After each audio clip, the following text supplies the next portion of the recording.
Así amaneció. Este 14 de mayo será la primera sesión de la Asamblea Nacional, la nueva Asamblea Nacional, y las conversaciones previas para lograr acuerdos entre bancadas están a la orden del día. Queremos analizar los movimientos políticos con el doctor Alejandro Zavala. Él es consultor y un amigo de la casa. Doctor Zavala, buenos días, bienvenido. Buenos días, muchísimas gracias por esta invitación. Un gusto siempre estar con ustedes. Un abrazo grande para la ciudad de Guayaquil. Igualmente para usted, doctor, parece que no hay un panorama claro alrededor de Pachacutic y este primer acercamiento que hubo entre algunos de sus integrantes de bancada con el gobierno nacional a través del ministro José de la Gasca.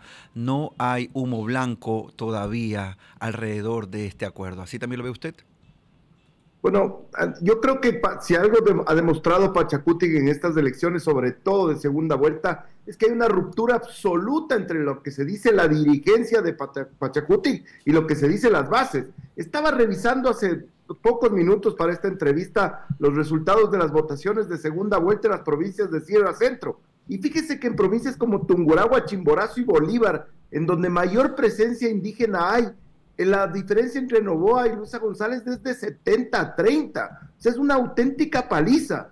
Entonces, yo lo que creo es que la actitud de los asambleístas de Pachacutic, de ir a reunirse con el ministro de la Gasca, es absolutamente concordante con lo que están mandando sus bases en las urnas. Pues. Eso es lo que le están diciendo, que si debe haber un acuerdo, que si debe haber un acercamiento, tiene que ser con el gobierno. Ese es el resultado de la votación. Y no lo otro, que lo otro sí a mí me parece que era muy grave, que era a través de una imposición férrea, casi violenta, de ISA y de Churuchumbi, tratar de hacerles a las bases votar por el correísmo, solo porque habían llegado a un acuerdo, ellos sí, de repartirse la asamblea. Hay una declaración que está grabada del periodista Luis Eduardo Vivanco con Guillermo Churuchumbi, en donde claramente ellos dicen que se van a repartir la asamblea, que ellos lo que quieren ni siquiera es la presidencia ni las comisiones, sino que querían la administración de la asamblea, cosa que me parece gravísima. Entonces, si usted se da cuenta, una cosa es por dónde están yendo las bases, por dónde están queriendo al acercamiento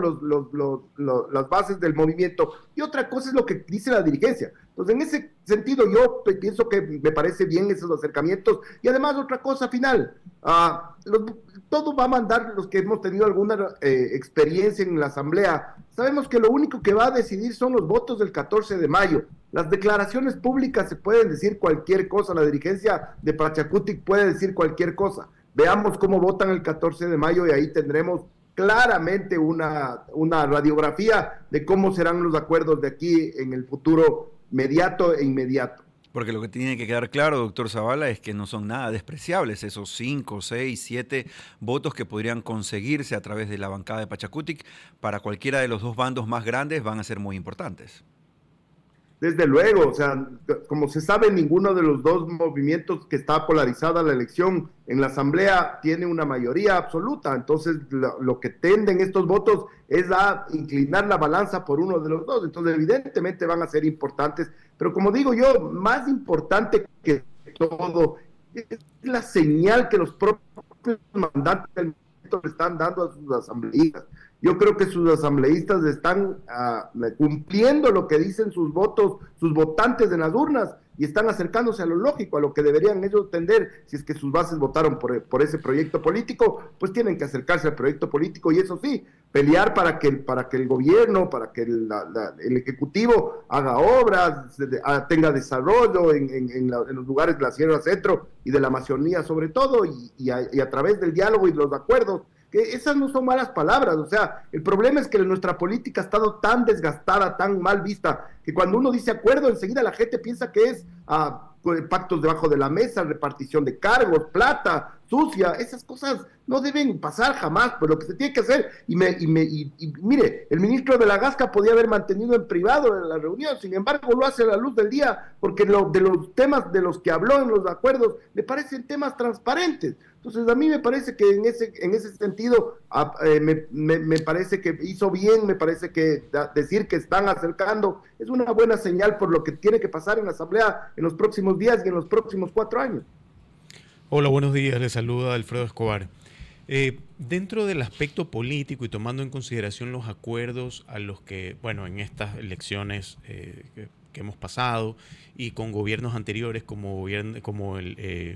en el gobierno del presidente Guillermo Lasso, entre otros, ¿qué tan desgastante podría ser para el gobierno este acuerdo con Pachacutic, tomando en consideración que desde el inicio, desde que el ministro de la Gasca anuncia un acuerdo, automáticamente salen estos acuerdos y desacuerdos públicos como ya está acostumbrado Pachacutic a hacerlo? ¿Qué tan desgastante podría ser esto para el gobierno? Yo creo que más bien es una forma de desenmascarar la ruptura gigantesca que existe al interior del movimiento Pachacutic entre lo que es ISA y Churuchumbi y el resto del movimiento. Evidentemente, fíjense, Luisa González, su estrategia fue tratar de ir a buscar a ISA para que le sume los 5 puntos de lo que había sacado en la primera votación. Luisa, supongo que en el cuarto de guerra dijeron, saqué 44 en la primera vuelta, sumo estos 5 de ISA y gano la elección, o estoy a tiro de ganar la elección. Sin embargo, vimos que fue un absoluto fracaso, no solo que no le dio los 5 puntos, sino que en la gran mayoría de recintos retrocedió. La gente no, las bases de Pachacutic no están con ISA. ISA no representa absolutamente a nadie, su liderazgo está muy cuestionado. En las mismas reuniones de la CONAIE no se pusieron de acuerdo y no pudieron hacer siendo él el presidente de la CONAIE, no pudieron hacer nunca un pronunciamiento de la CONAIE, tuvieron que ir al brazo político que es Pachacutic. Y si usted vio el anuncio, es que no estaba ni siquiera Pachacutic, la gran mayoría de los que estaban en el anuncio eran mestizos, personas de un sindicato, de una empresa eléctrica de acá de Quito. O sea, la ISA realmente ya no representa a nadie, no representa a sus bases, no sacó la votación que se esperaba, no endosó ningún voto y por el contrario hizo retroceder a la candidatura que apoyó. Entonces, más que desgastante para el gobierno, yo creo que esto es una radiografía de lo que pasa al movimiento Pachacutic. Yo creo que incluso ya se está hablando de convocar prontamente elecciones para reemplazar esa directiva, que además la gente tiene que recordar, pero hay que hacer memoria, cómo se tomaron la dirigencia de la CONAIE. Acuérdense que Marlon Santi en el Puyo tuvo que salir corriendo, que era el presidente del Tribunal Electoral de la CONAIE para elegir, tuvo que salir disparado porque corría riesgo su vida. Se tomaron con violencia en el Puyo a la dirigencia de la CONAIE. Entonces, este tipo de cosas yo creo que en el movimiento indígena no le hacen bien. ISA juega su propia agenda, ISA tiene una agenda propia que ya se vio cuál es, y enseguida va a intentar manipular para tratar de hacer movimientos, para tratar de hacer resistencia y este tipo de cosas que no le hacen bien a nadie, y las bases del movimiento indígena ya se dieron cuenta. Entonces, más que desgastante para el gobierno, me parece una radiografía muy importante de lo que sucede al interior de Pachacutic. El 14 de mayo veremos cómo llegan los votos y ahí tomaremos una postura de ver realmente qué pasó detrás de escena de las cosas que no estamos viendo. ¿Qué tal? Les saludo a Lucero Llanos desde la cabina de Radio City. Algo que me gustaría también analizar un poco es la parte comunicacional respecto a el asunto del acuerdo desde el punto de vista de Pachacutic. Vemos que luego de que el ministro de la Gasca compartiera esta foto, comenzaron a salir primero comunicados de una parte de Pachacutic que no era la nacional y que no era el comunicado oficial. Luego, después hubo declaraciones de Leonidas Issa que además de haber sido el ex candidato de Pachacutic, está ahorita en un periodo extendido dentro de la CONAIE, teniendo en cuenta igual que Pachacutic es el brazo político de la CONAIE, y luego este desdecir y luego reconfirmar. Entonces, un poco lo que usted comentaba, que queda en evidencia que quizás dentro de casa Pachacutic no está tan cohesionado. ¿Cómo podríamos evaluar ese punto desde el punto de vista comunicacional?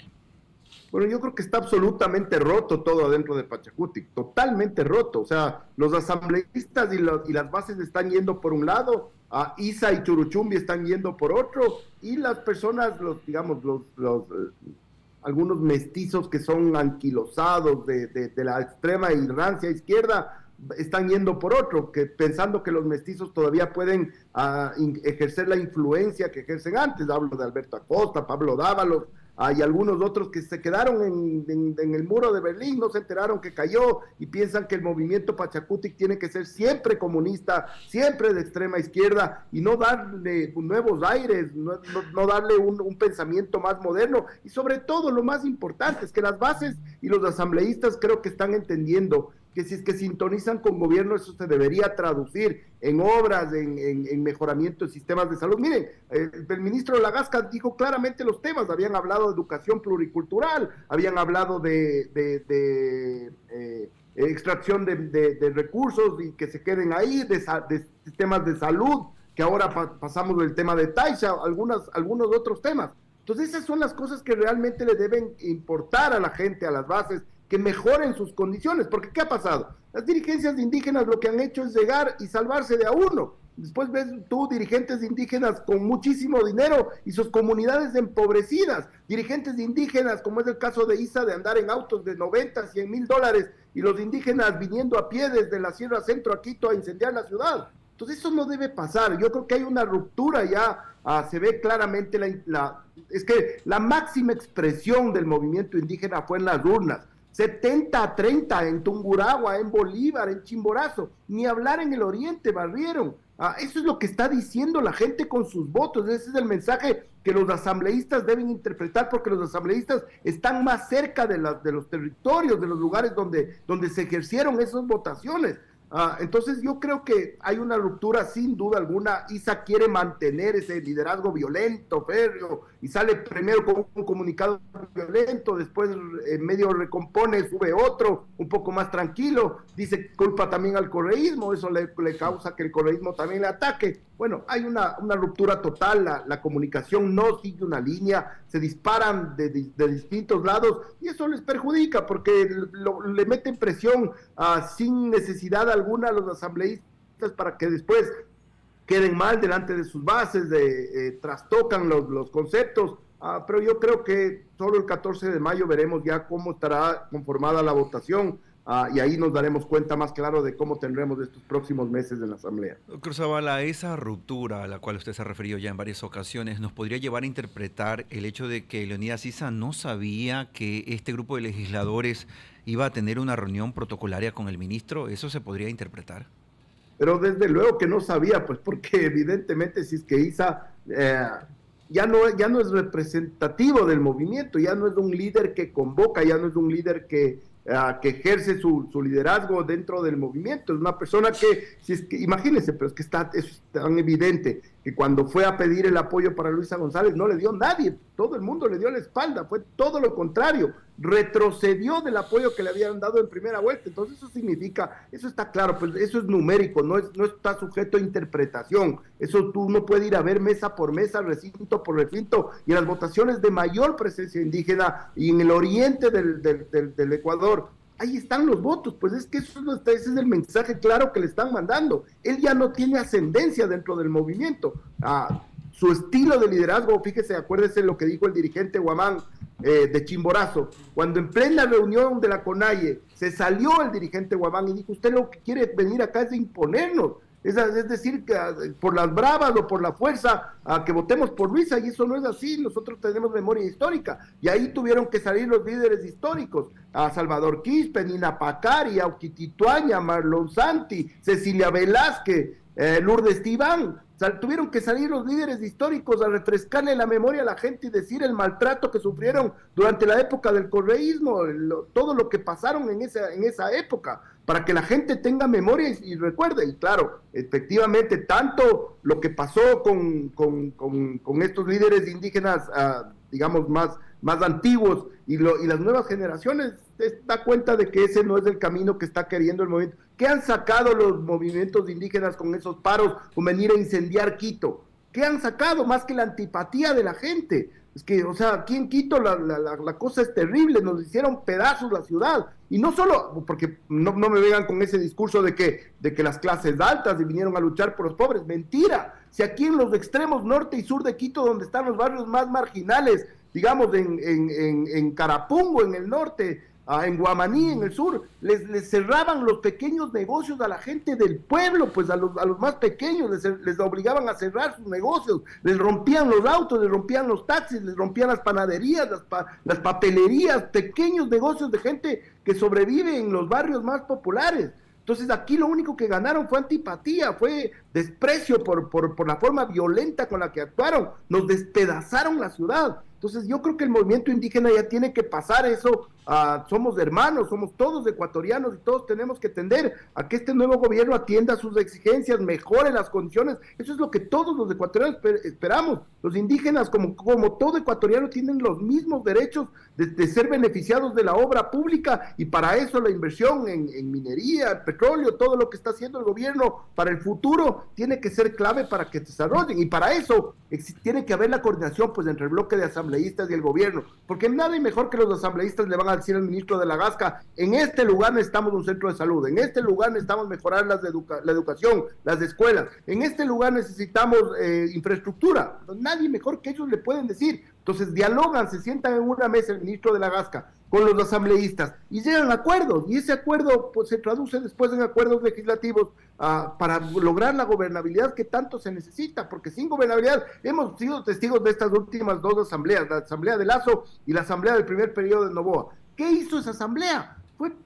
Fue puro boicot, ponerle zancadillas a los ministros, llamarles de todo el tiempo, amenazas constantes de juicios políticos. Entonces este tipo contra la fiscal, actuaciones terribles. Entonces salen con 9% de aprobación, no les da ni vergüenza, después regresan como que no hubiera pasado nada. Sinceramente, si a mí me sacan de un trabajo con el 9% de aceptación, no paso ni por la vereda del frente, pero esta gente tiene un poco la cara de piedra y no le interesa, vuelven ahí y festejan como cuando les entregan las cartas credenciales. A mí me daría vergüenza absoluta de terminar así mi gestión.